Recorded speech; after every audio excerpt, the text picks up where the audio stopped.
बिस्मिल्लाहिर्रहमानिर्रहीम। मौलाना आज़ाद national Urdu university Gachibowli Hyderabad के फासलाती तालीम के तहत तालीम हासिल करने वाले तमाम तलबा और तालिबात का हम अपने इस यूट्यूब चैनल पर वादिदकन में इस्तकबाल करते हैं।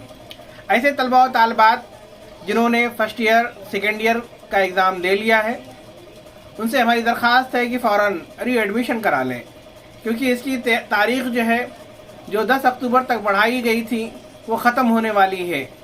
आज 7 अक्टूबर हो गए हैं, 3 दिन और बचे हुए हैं। तो मैं आप तमाम तलबा और तालिबात से दरख्वास्त करता हूँ कि आप जल्द से जल्द आप अगले कोर्स की फ़ीस को पे कर दें, नहीं तो आपका ये साल वेस्ट हो जाएगा, साल ख़राब जाएगा। मैं आप तमाम से दरख्वास्त करता हूँ कि साल को बचाने के लिए आप जल्द से जल्द सेकेंड ईयर की फ़ीस को पे करें। फ़ीस पे करने की बढ़ी हुई डेट 10 अक्टूबर है। मैं आपको बता दूं कि यह फ़ीस जो पे करनी है आपको अनु IUMS पर जाकर के अपना एनरोलमेंट नंबर और उसका पासवर्ड डाल करके आप फ़ीस के पे करने के कॉलम पे जाकर के आपको पे करना है। आपको किसी तरह की कोई दिक्कत ना हो, इसलिए हम ये खबरें आप तक पहुंचा रहे हैं।